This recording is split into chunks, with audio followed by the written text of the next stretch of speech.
Bonne chance.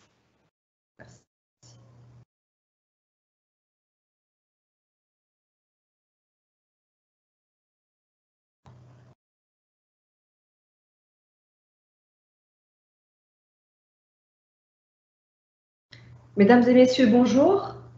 Nous allons démarrer dans quelques minutes afin de laisser le temps aux participants de se connecter.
Mesdames et messieurs, bonjour.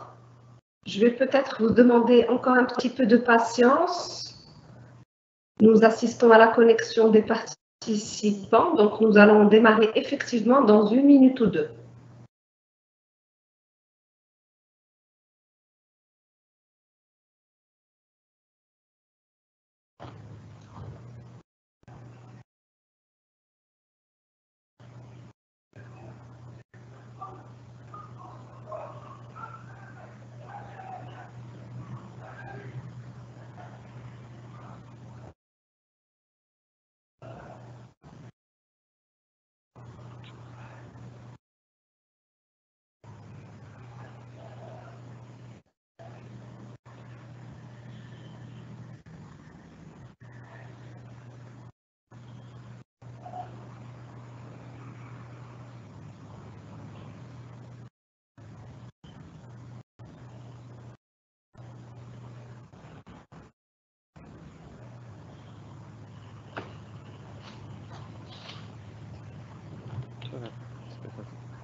Allons-y.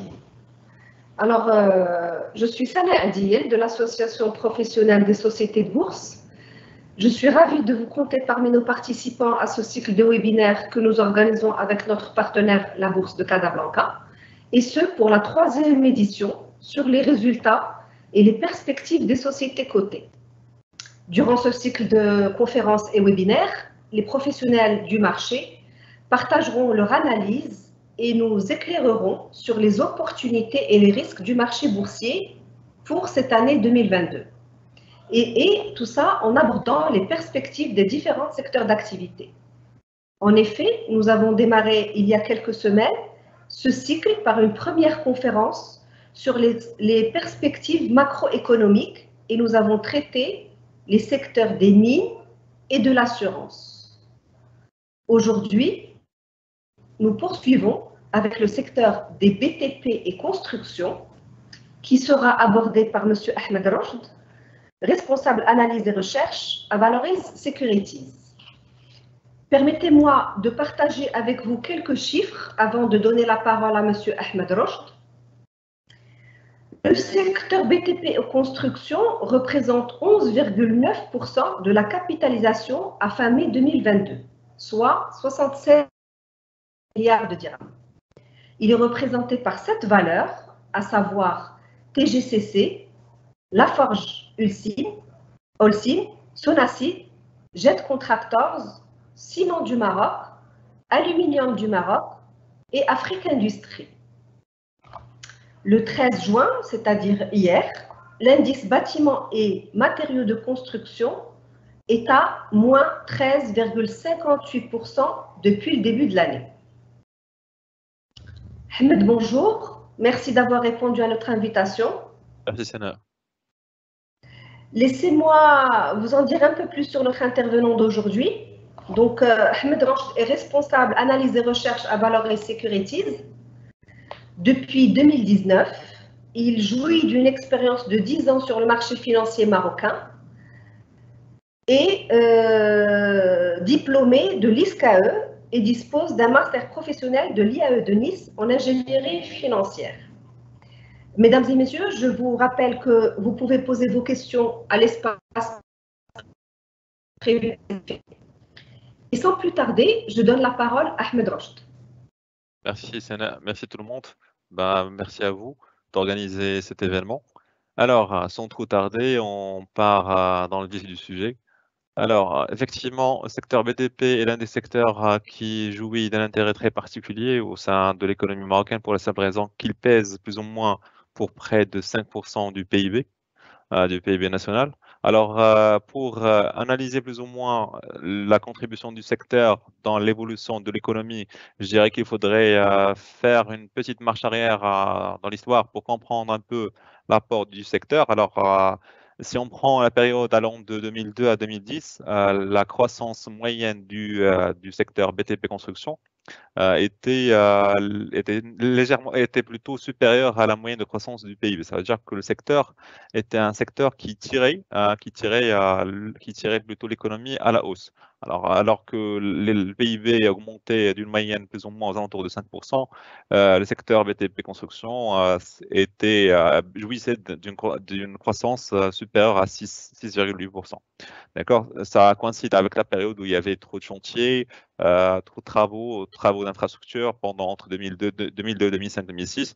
D'accord? Donc, ce qui fait que ça a créé une certaine dynamique dans l'économie. Alors, par contre, à partir de 2011, on constate plutôt que c'est plutôt à l'inverse.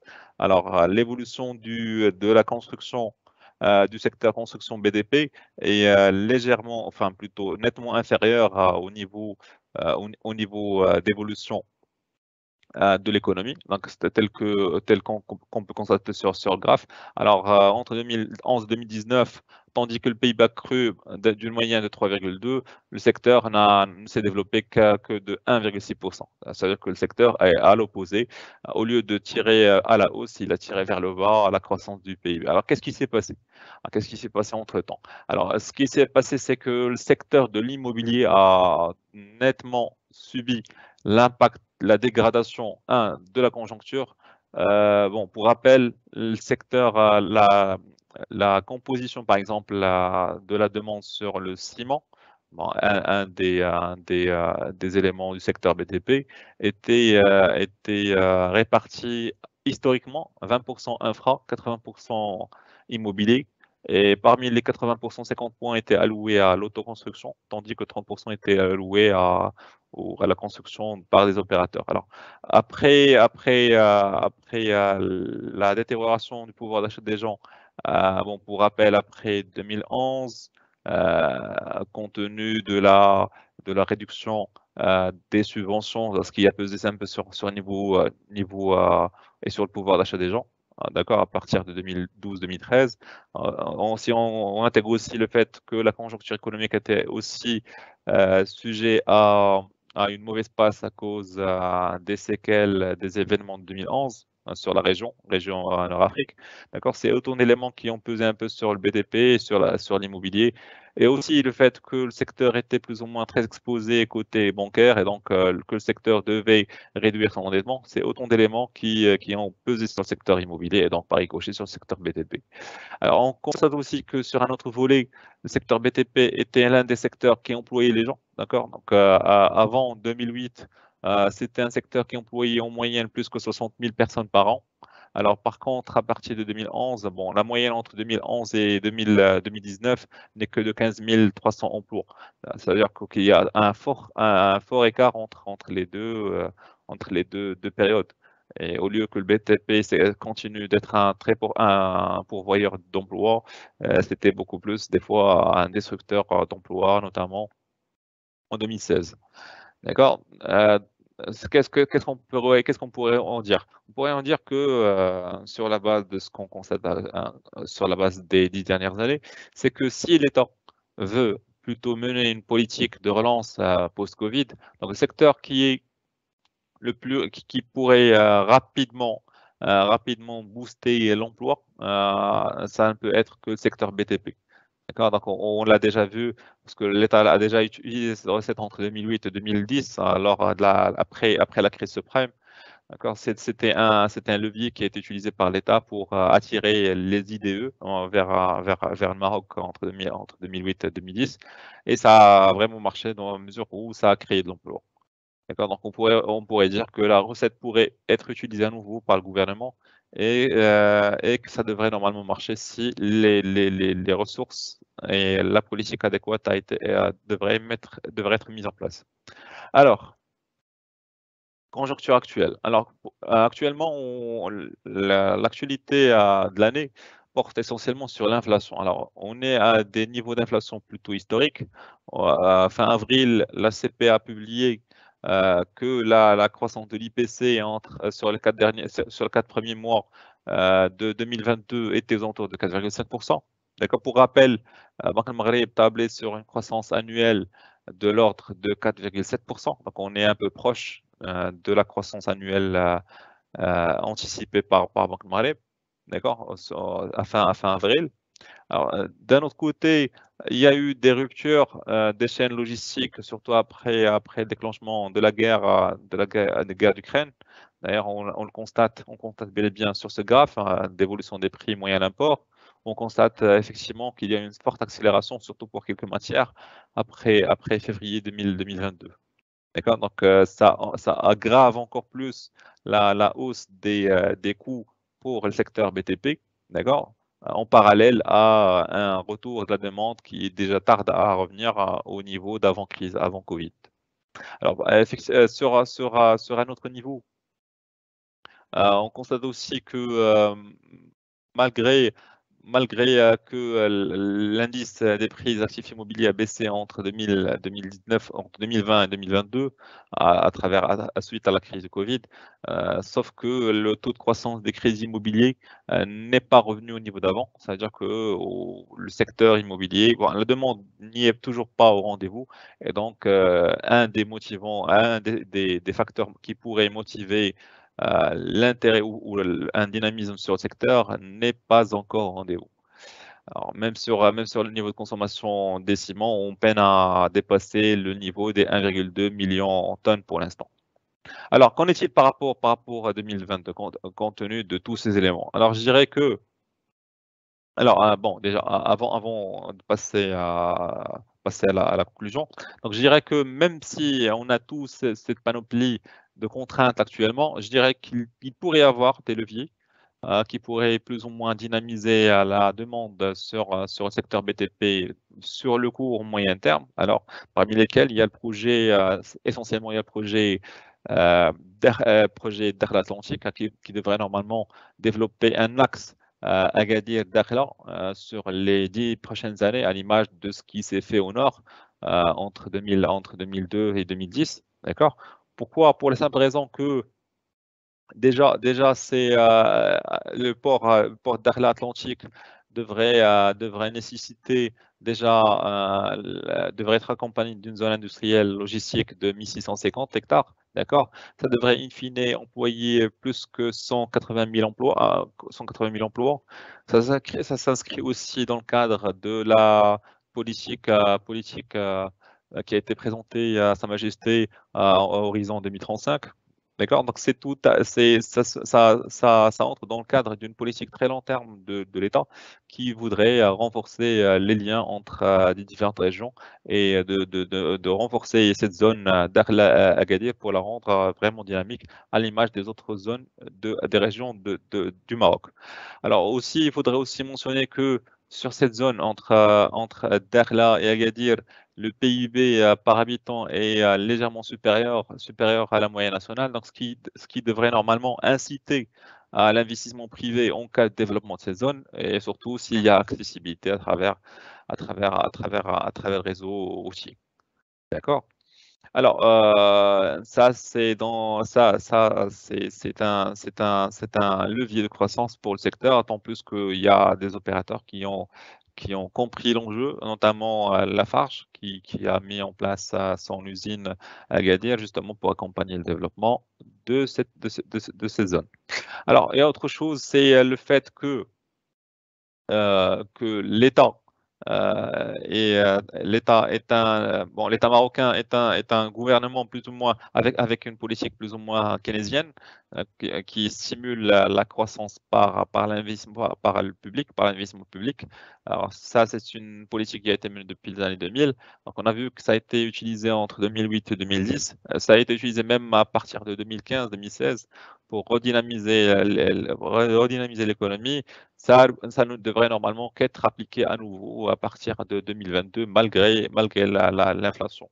D'ailleurs, on l'a constaté, une chose, c'est que malgré cette inflation, l'État a continué a maintenu l'effort d'investissement puisque sur la situation des charges des ressources du Trésor, on constate bel et bien que le taux de réalisation des investissements a atteint 34%, ce qui est plus ou moins aligné sur le niveau sur les niveaux similaires, sur les niveaux précédents. Ça veut dire que l'État n'a pas décidé de réduire ses investissements pour faire face. Au contraire, ils ont décidé de maintenir leur effort d'investissement, même s'il y a hausse des charges de compensation.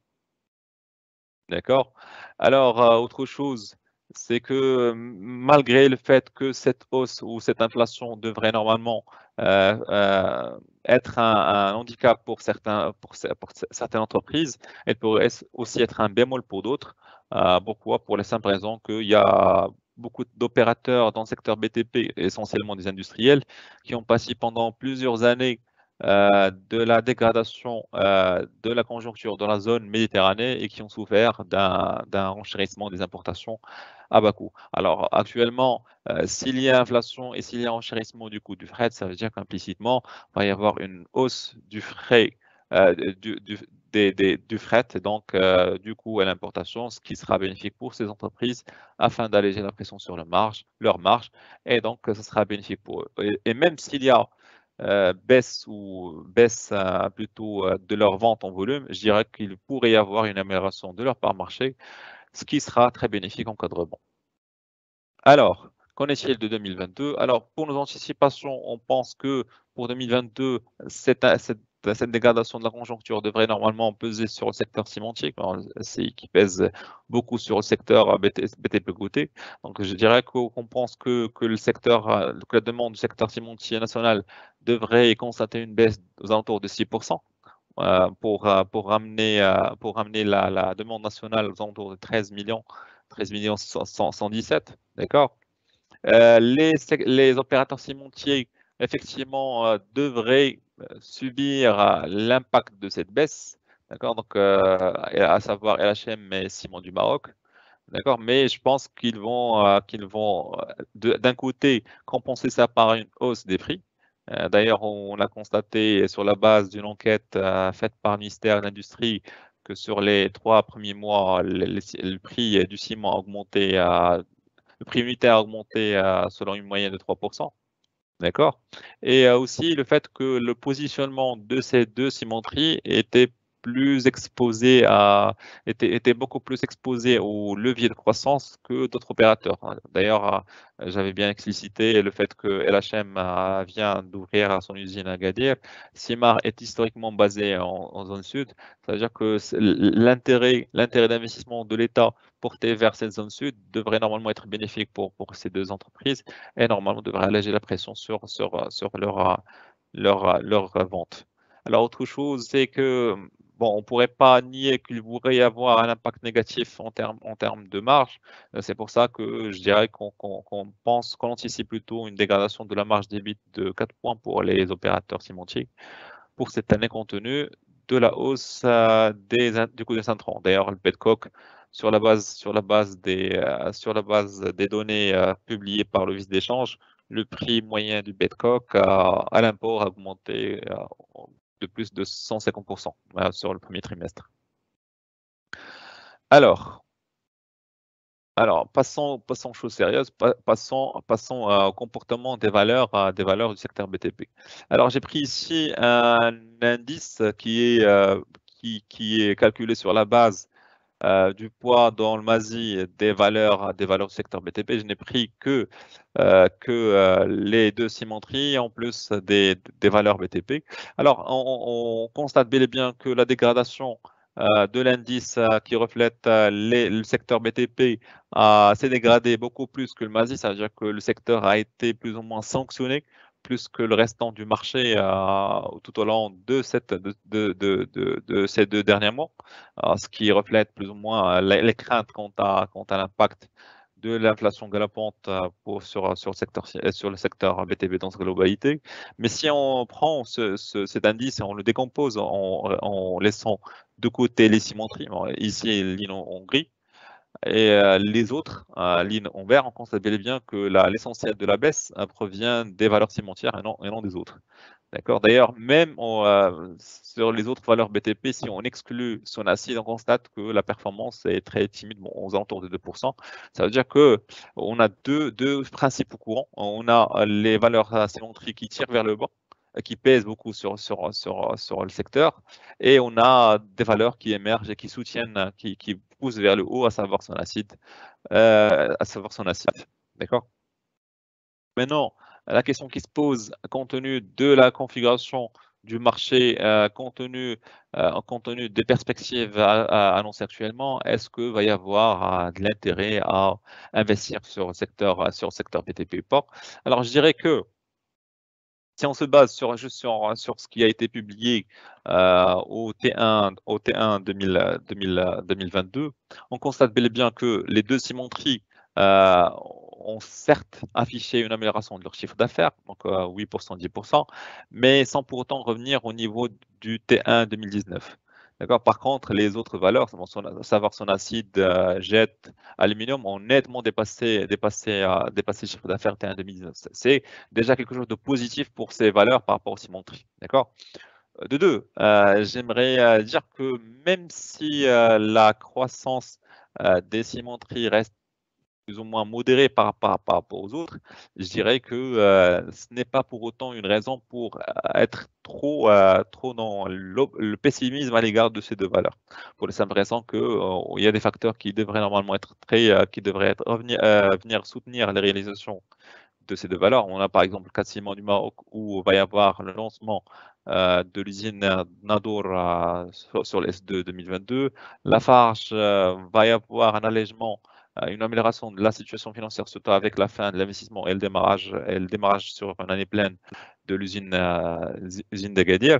D'accord. Donc je dirais que même si ces deux sociétés semblent être les plus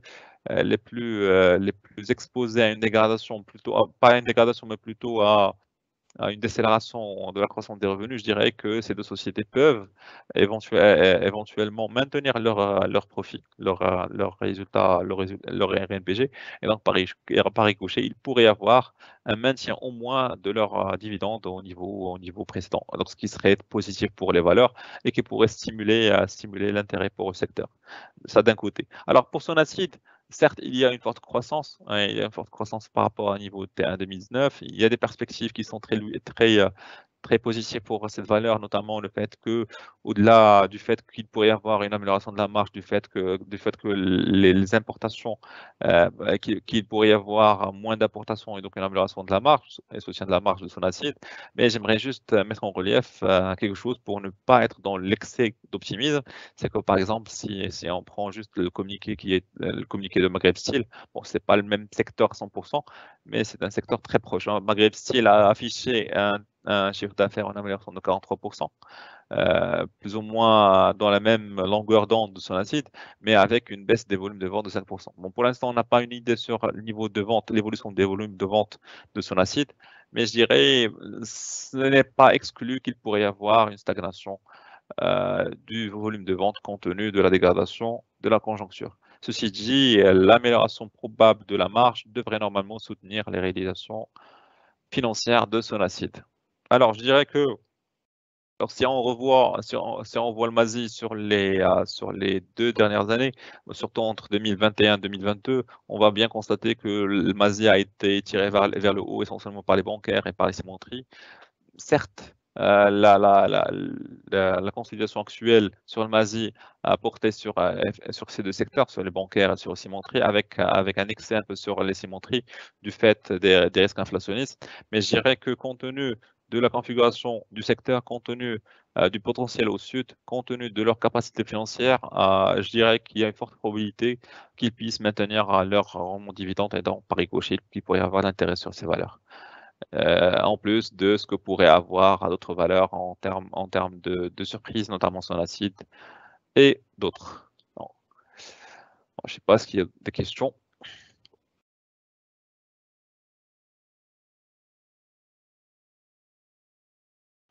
Merci Ahmed pour ton intervention riche qui nous a fait faire un tour d'horizon du secteur BTP et construction. Tout au long de ton intervention, nos participants nous ont posé quelques questions. En fait, la question qui est revenue 2 fois, c'est y a-t-il encore un potentiel de croissance pour les valeurs BTP dans les mois à venir? Alors, je vais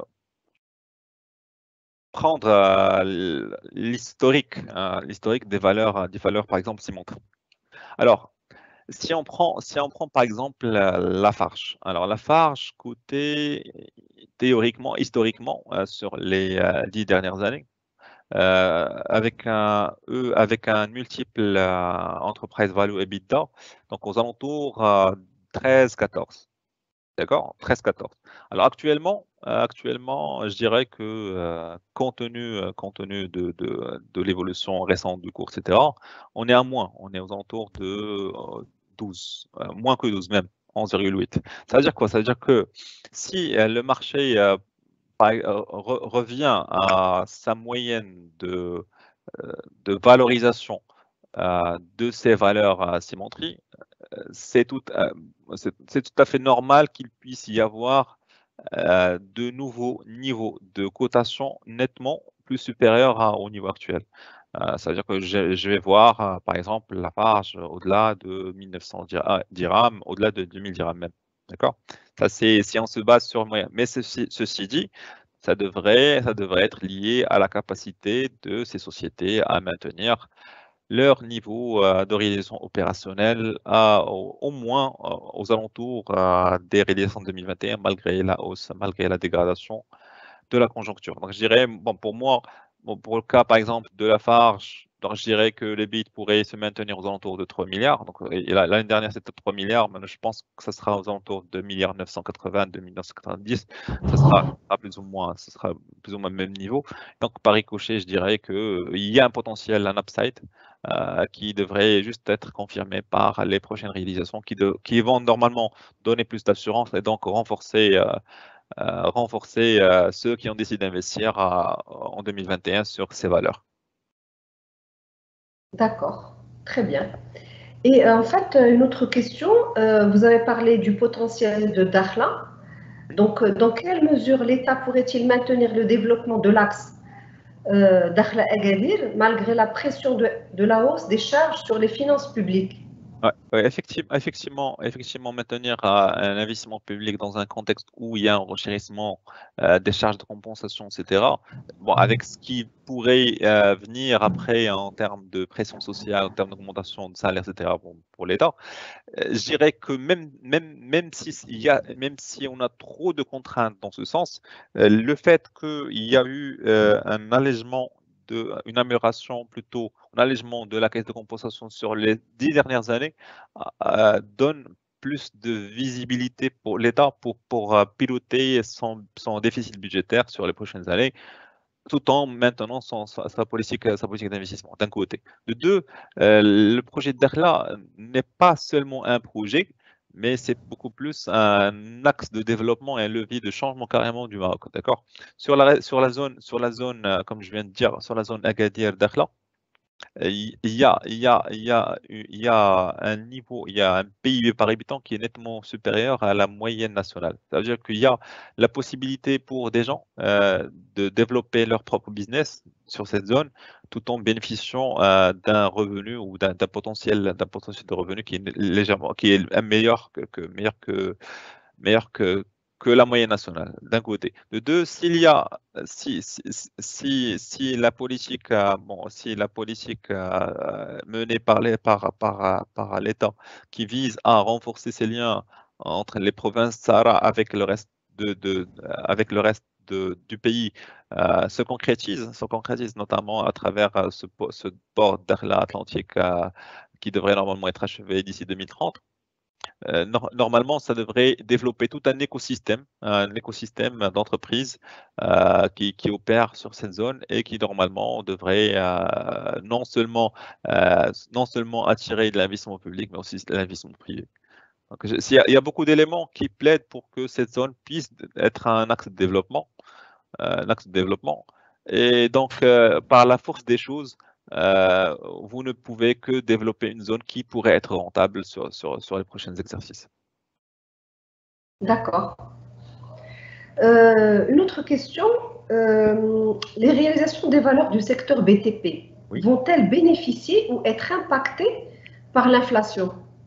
Alors, l'inflation va certes peser en termes de coût. On l'avait bien constaté par exemple sur le petcoke, on constate une augmentation à l'import de 150%. Donc ça veut dire qu'implicitement, il va y avoir un renchérissement des coûts, d'accord?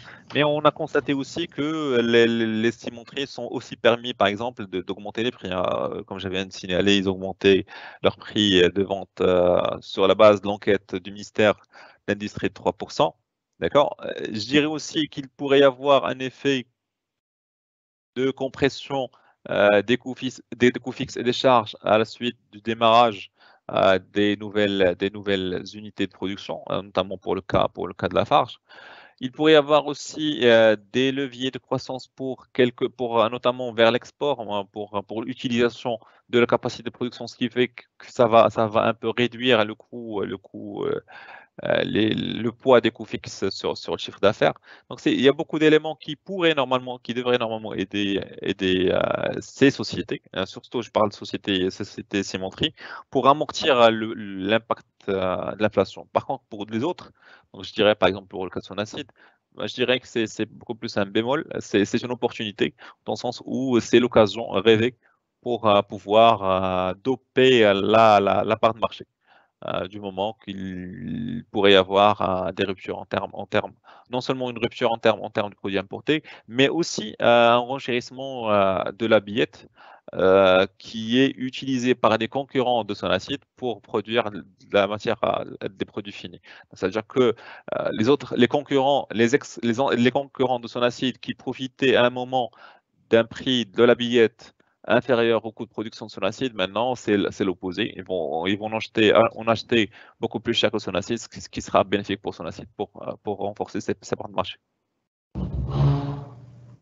Oui, très bien. En fait, une autre question qui se rapproche plus ou moins de cette dernière question.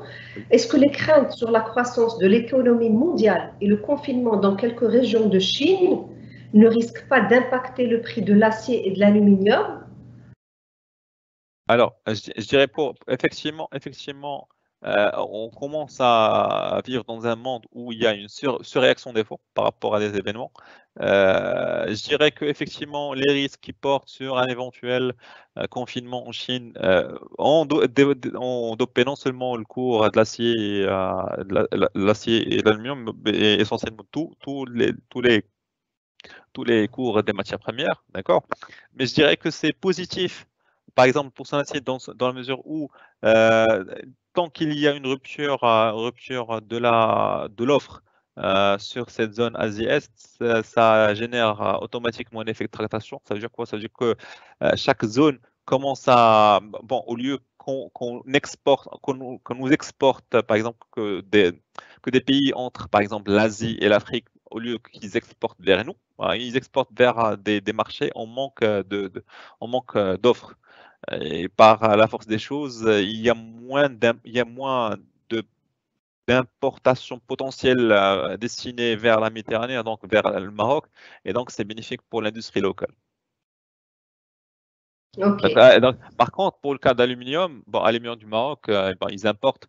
Donc, voilà, ils n'ont pas, donc c'est tout à fait normal qu'ils puissent en souffrir parce que ils font de la transformation de l'aluminium brut et donc s'ils l'achètent plus cher, s'ils ne parviennent pas à la répercuter sur le prix final, ça sera au dépend de leur marge. Mais je dirais que compte tenu de l'évolution du chiffre d'affaires, je dirais qu'ils ont bien répercuté sur le consommateur. D'ailleurs, ils ont affiché une progression de 72% entre 2021, T1 2021 T1 2022.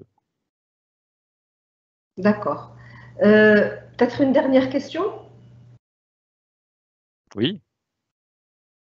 Alors, que pensez-vous du potentiel de la valeur TGCC à moyen et à long terme? Alors, TGCC, effectivement, c'est une valeur qui a intégré la bourse de Casa très récemment, d'accord? C'est une valeur à grand potentiel dans le sens où elle a démontré de par son historique sa capacité à poursuivre un développement rapide sur les 10 dernières années, de un.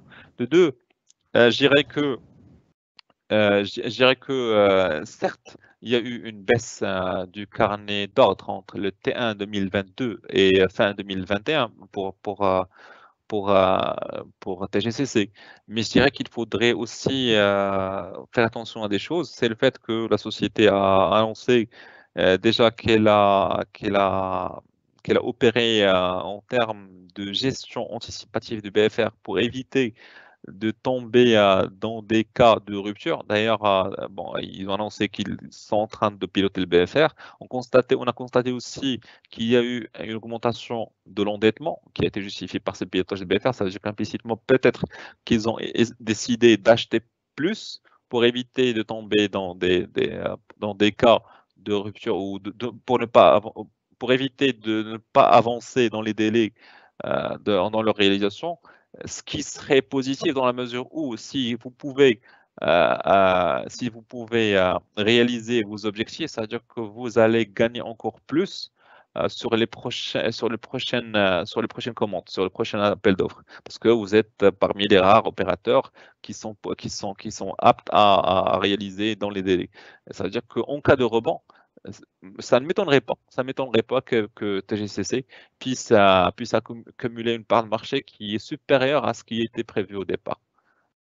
Et donc, par ricochet, ce qui sera très positif pour la valeur sur le moyen long terme, à condition que la société puisse avoir les ressources financières adéquates pour subvenir à une éventuelle pression sur la trésorerie en 2022. Voilà. Et sur les perspectives, ils ont déjà annoncé qu'ils pensent non seulement à développer leur métier qu'au Maroc, mais aussi en Afrique. D'ailleurs, ils tablent sur une contribution internationale de 10% de leur chiffre d'affaires à terme. Merci Ahmed. Je te remercie chaleureusement. Je remercie également l'ensemble des participants qui nous ont accompagnés aujourd'hui. La rediffusion de ce webinaire va être disponible sur les chaînes YouTube de la Bourse de Casablanca et de l'APSB et sur le site internet de l'APSB www.apsb.ma. Il ne me reste plus qu'à vous donner rendez-vous jeudi 16 juin, c'est-à-dire après-demain, pour un nouveau webinaire qui traitera cette fois du secteur des télécommunications et qui sera animé par Fatem Zahra Raji de CDG Capital. Mesdames et messieurs, je vous souhaite une bonne journée et vous dis à bientôt. Merci Sana. Au revoir. Merci.